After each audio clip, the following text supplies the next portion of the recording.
Buenos días, vamos a afrontar un tema interesante. Lo vamos a dividir en dos vídeos que hacen mención a la formación histórica del derecho del trabajo. Hay que partir de la consideración previa de que no es posible entender el mundo tal y como lo concebimos en la actualidad sin la aparición del derecho del trabajo en la manera en la que hoy está regulado. En nuestro país hay que considerar que estamos en un estado que se califica como estado social y estado democrático.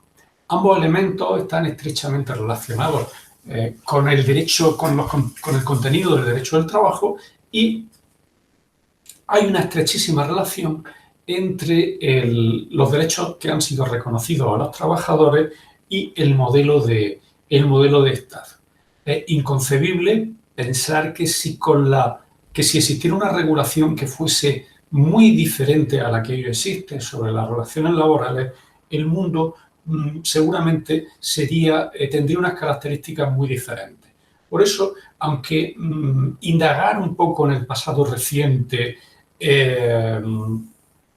puede entenderse que puede ser un conocimiento un poco, entre comillas, superficial y que no ayuda a resolver problemas actuales, sin embargo, nos va a facilitar la comprensión del mundo en el que vivimos.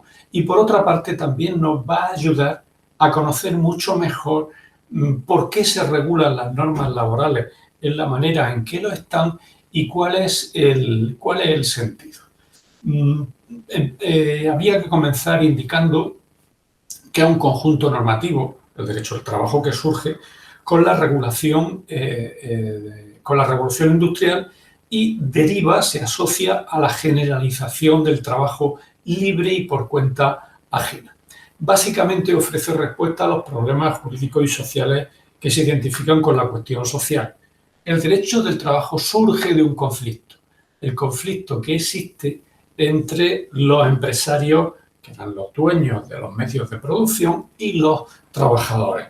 La imposición de condiciones absolutamente abusivas por parte de las empresas, la imposición de condiciones de trabajo absolutamente inhumanas, asociadas a jornadas diarias de 16 horas de trabajo sin descanso, al hecho de que no hubiera vacaciones, ni salarios mínimos, ni pagas extraordinarias, ni prestaciones de seguridad social, hacen pues que esa precariedad de vida se traduzca en que la media de edad, en el tiempo de que hablamos, prácticamente no consigue alcanzar los 30 años.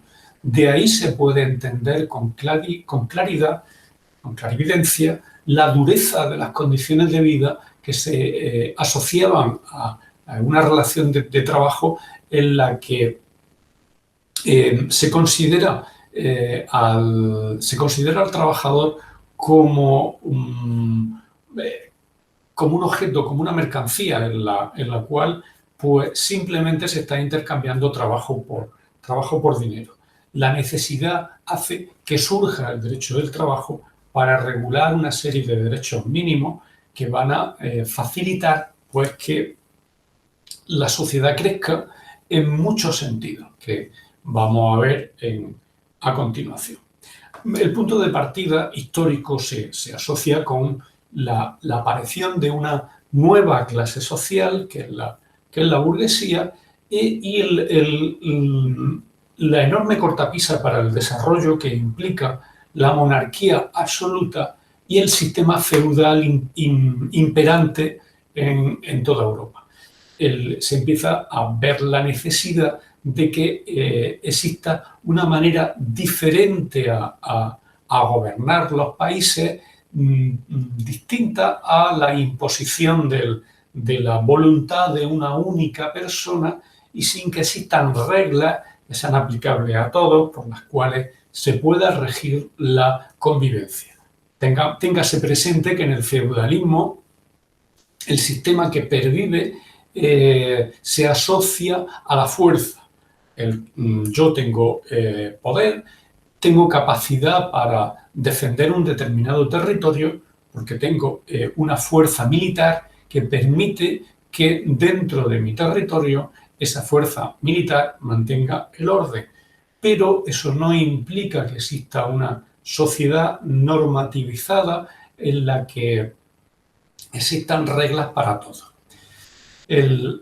La nueva clase predominante lo que indica es que no tiene sentido una sociedad en la que existe una acumulación de poder en la monarquía, y lo que plantea es la implantación de una serie de valores que se propugnan a través de la Revolución Francesa, libertad, igualdad, fraternidad, pero esencialmente vienen recogidos en el término igualdad, que lo que pretende es que las personas puedan prosperar y avanzar y ser tratadas como iguales y no en función de la cuna de la que procedan.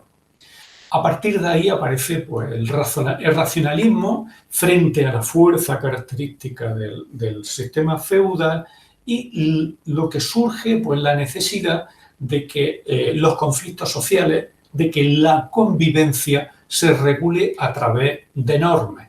De manera que esto es una cosa que hoy seguimos viviendo.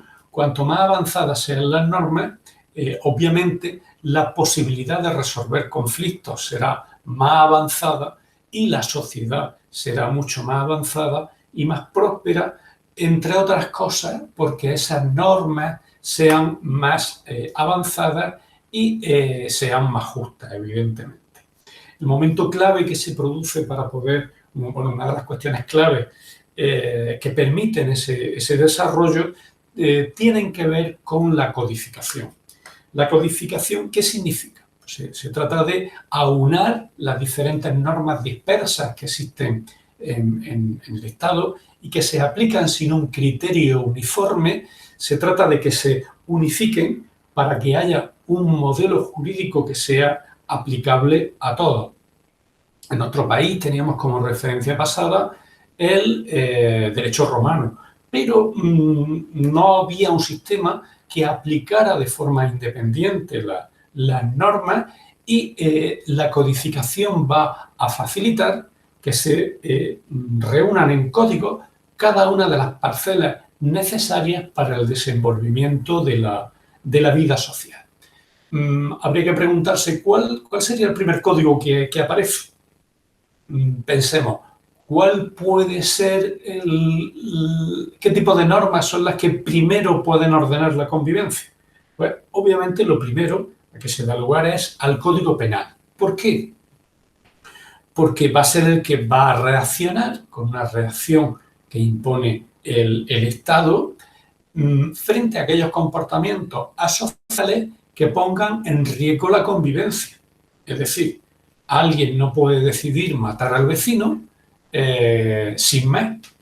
El Estado acoge que eso es un comportamiento grave y que ante comportamientos graves que rompen la convivencia social debe de imponer unas consecuencias penales, privación de la libertad o la consecuencia que sea, para evitar que esos comportamientos se produzcan. De manera que el ciudadano va a considerar que si lleva a cabo un comportamiento gravemente antisocial, va a haber una consecuencia impuesta por el Estado. A partir de ahí, el Código Civil y el Código Mercantil, que es lo que más pueden favorecer el comercio y el desarrollo, es lo que a continuación la burguesía, pues, que es la nueva clase dominante, va a poner en marcha para poder potenciar esa actividad económica a través de la cual van a encontrar pues, el enriquecimiento y la consolidación como clase social. El derecho del trabajo va a aparecer unas décadas más tarde y seguramente con la presión generada por las reivindicaciones de los trabajadores ante la imposición de unas condiciones de trabajo que son extraordinariamente injustas, las progresiones en décadas sucesivas de reclamaciones y de reivindicaciones, y ante la falta de una solución patente a esa situación de miseria que abocaba a jornadas laborales absolutamente insufribles, bueno, ante eso aparece el derecho al trabajo para regular, para ofrecer mecanismos de solución a ese grave conflicto social que venía asociado a la revolución industrial. La igualdad es el principio, decíamos, de la Revolución Francesa, que va a implicar el motor del nuevo sistema jurídico moderno. Aunque probablemente una de las mayores pegas que podríamos decir es que la igualdad aparece de una manera grandilocuente en las primeras constituciones que suceden a la Revolución Francesa, pero una vez que la burguesía alcanza el dominio de la posición de privilegio, una vez que alcanza el poder, pues ocurre prácticamente lo que le ocurre a casi todos los que desean alcanzar el poder y al final lo consiguen, que lo que pretenden es no avanzar tanto en la justicia como en seguir manteniendo el poder. Y eso hace pues que el criterio de la igualdad en las primeras décadas de existencia pues va a tener un contenido que prácticamente se va a remitir a la mera formalidad de que todos somos iguales y no diferenciables por tener sangre azul o no tenerla, por ejemplo, por ser hijo de conde o no, pero a pesar de ello no se va a desarrollar con criterios materiales ese derecho, con lo cual en muchísimas ocasiones, incluso en una carrera que llega hasta hoy, pues se puede verificar que ese contenido no ha tenido del todo un desarrollo adecuado.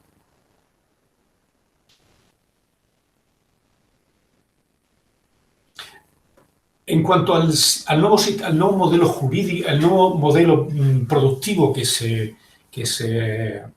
produce con la revolución industrial, que tiene su origen, como sabemos, en Inglaterra, con la aparición del maquinismo, del ferrocarril, aparecen avances tecnológicos que desembocan en la descualificación de la mano de obra. La mano de obra, los trabajadores acaban sometidos a durísimas condiciones laborales. Recordemos que previamente había un sistema gremial en el que los trabajadores a lo largo de toda su vida se acaban especializando en la realización de una determinada profesión.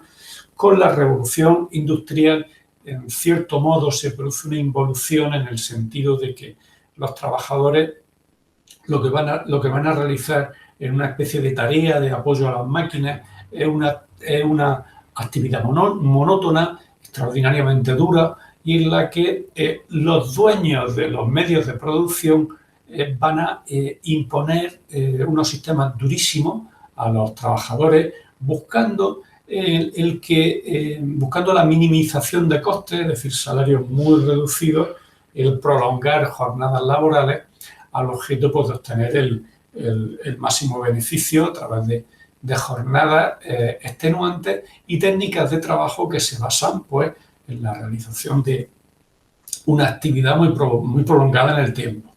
Desaparecen las cofradías gremiales, que eran el entorno donde los trabajadores se veían protegidos.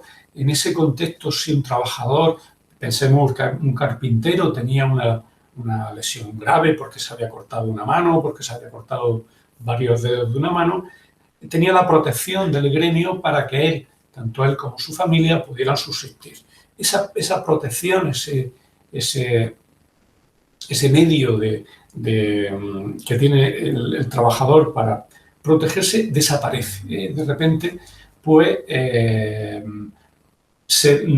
hay una huida masiva de los trabajadores del campo a la ciudad, hay una búsqueda de intentar subsistir a través de las nuevas empresas que se crean. No hay ningún tipo de protección para los trabajadores que sufren, pues, accidentes o situaciones de incapacidad. Lo que sí aparecen son las sociedades de socorro mutuo, que son entidades en las que los trabajadores, con sus reducidos salarios, pues intentan ahorrar una mínima parte para poder ayudar a aquellos que tuviesen situaciones de necesidad. Obviamente no ofrecen una garantía que pudiese ser suficiente para afrontar las gravísimas situaciones de necesidad que aparecen en el nuevo contexto. Se producen cambios tecnológicos con una rapidez bastante considerable para el tiempo al que hacemos mención, y la relación de trabajo se enmarca dentro de la categoría jurídica del arrendamiento de servicios. En este contexto no existen todavía normas laborales. Se consagra el dogma de la autonomía de la voluntad en materia contractual. Es decir, yo, empresa, te contrato a ti, trabajador, te ofrezco este salario, si quieres lo tomas, firmas voluntaria y libremente, si no, no firmes.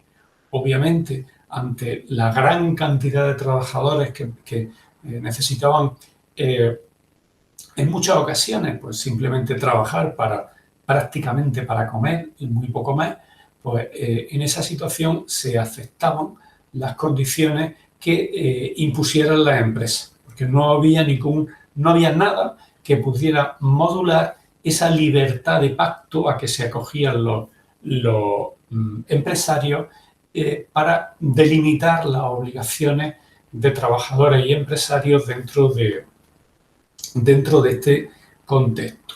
Tened en cuenta que incluso se ha de tener en cuenta que en este siglo, incluso los juristas de más reputado prestigio, podríamos decir, mantenían que la introducción de elementos que distorsionaran la libertad de contratación era una absoluta subversión del derecho común que venía arrastrado del derecho romano.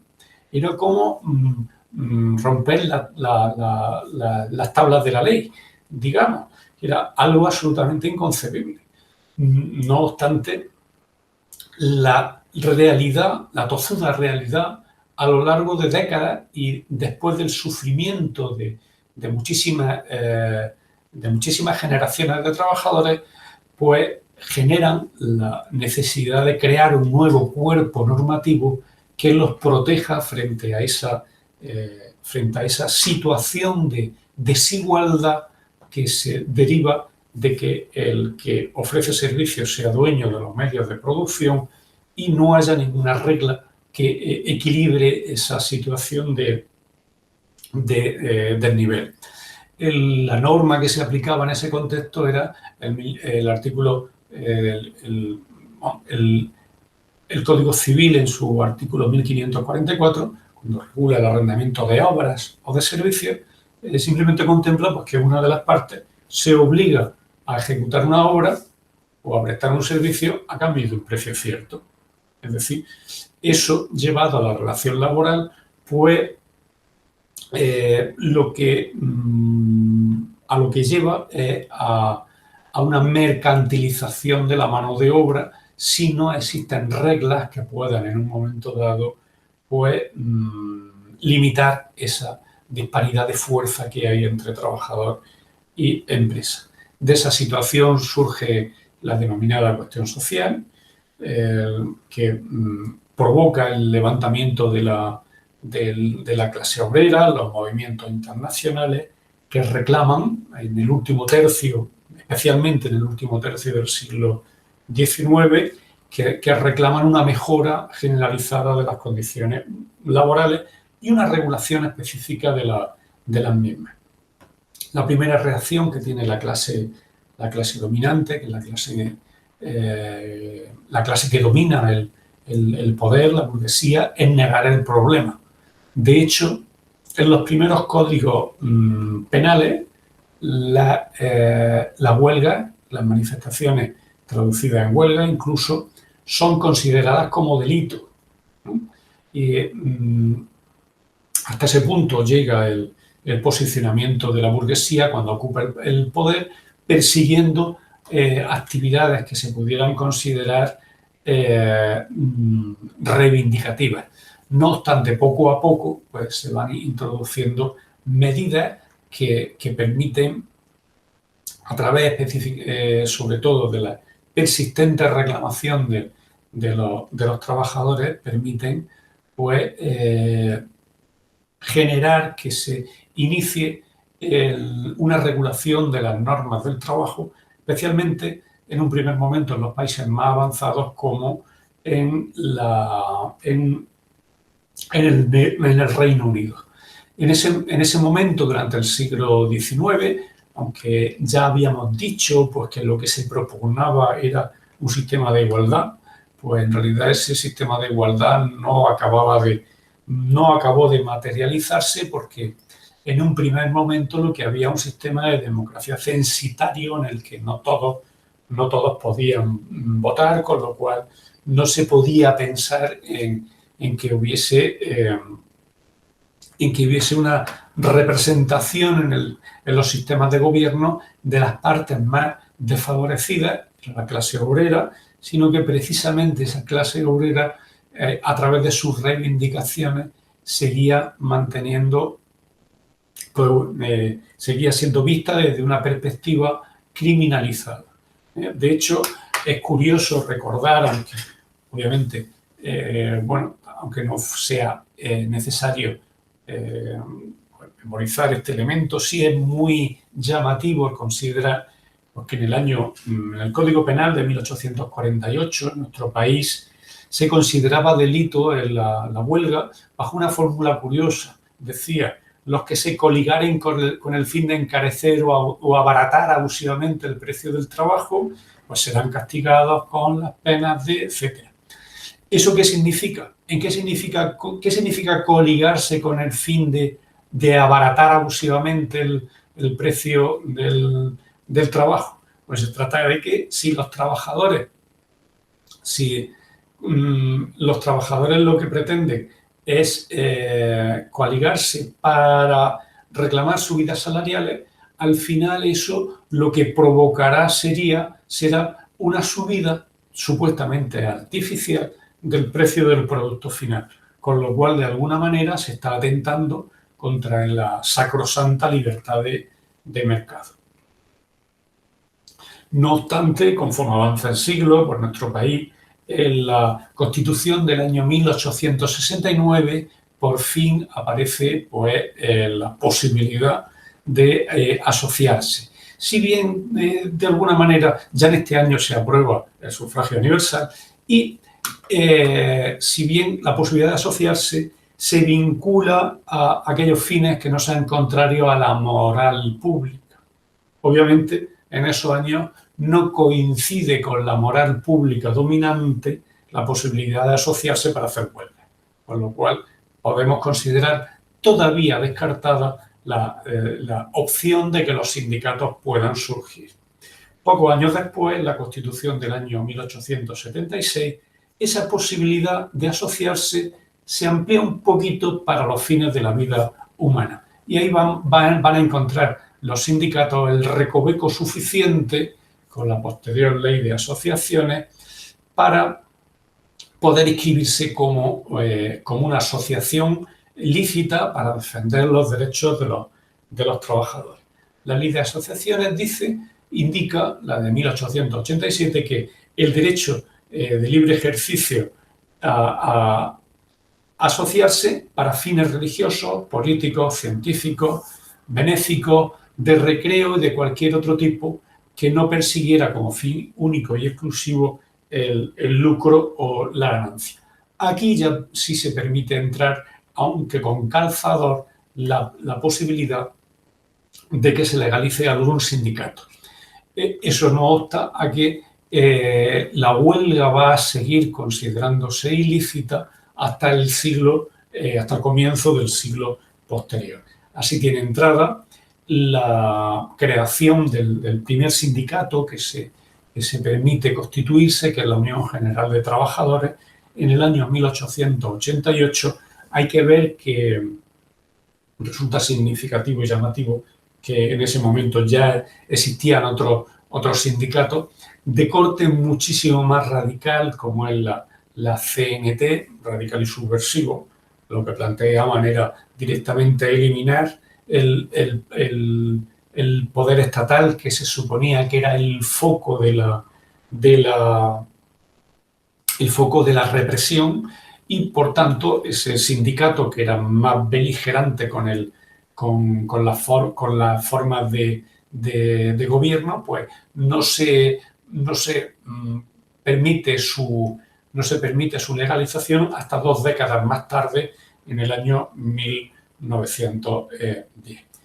Y bien, a partir de aquí cerramos aquí nuestra intervención, y la segunda parte del vídeo vamos a centrarnos ya específicamente con las diferentes etapas en las que se puede clasificar la historia moderna del derecho laboral en nuestro país.